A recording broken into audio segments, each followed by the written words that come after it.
You're about to hear some stories about technology and special education by Alex Lemon. Special education has come a long way over the last 300 years or so. A really long way. In fact, many people with special needs living before the 1700s were largely ignored or subjected to inhumane treatment, ridicule, isolation, and at times put to death. Thankfully, this is no longer the case. Now, more than ever, people with special needs can take advantage of technologies with real pedagogical power behind them.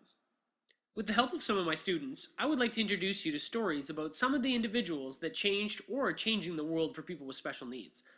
These innovators helped develop technologies that support learning for people with special needs, some of which are so powerful that we still use them today. I'll start by introducing you to four of my students. The first student is Jimmy. Say hi, Jimmy. Hi, Jimmy. Very funny.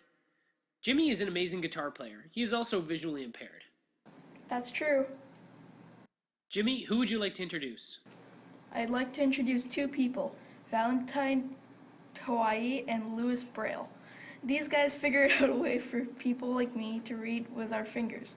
They did it way back in 1784 and 1829 too. Crazy, huh?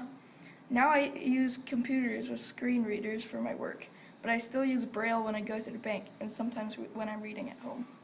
Definitely crazy. Thanks, Jimmy. No problem. The next student I'd like to introduce is Claire. Is it fair to say that you find reading tough, Claire? Oh yeah, that's fair. So who would you like to introduce then?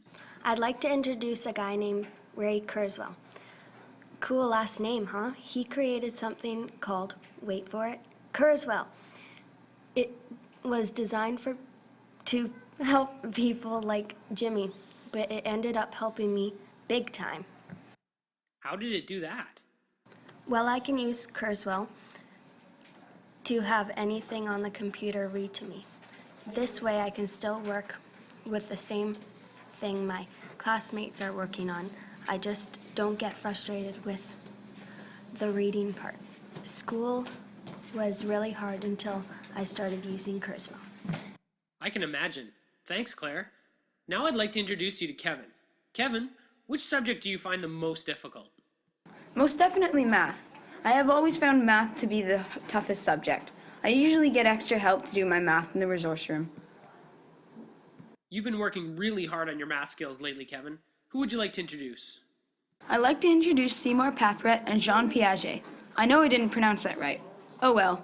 These were some of the first to try using a computer to help students learn about math in the 1960s. They used a computer program called Logo. That taught students how to do basic computer programming and learn about math at the same time. The computers must have been so slow back then. My favorite part was when they used a little turtle robot to move around the screen. They learned that students did better with math when they were working on bigger problems, rather than just practicing skills all day. I think that's awesome. That is awesome. Thanks, Kevin. Finally, I'd like to introduce you to Anna. Anna works very hard at school, but finds writing extremely challenging. Extremely challenging. School was super hard for me when I had to write everything out. I felt like running and hiding whenever I was asked to write a paragraph or essays, even though I had good ideas. Very understandable. And we're glad to still have you at school. Who would you like to introduce, Anna?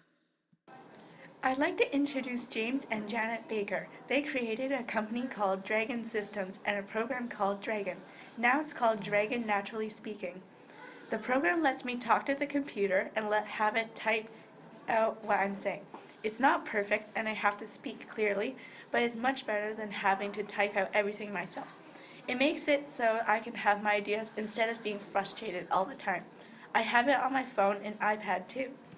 That's great, Anna. Thank you. You're welcome. That concludes our introduction to some of the pioneers of educational technology.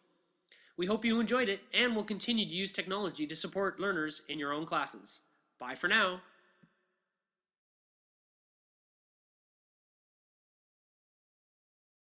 Created using Powtoon.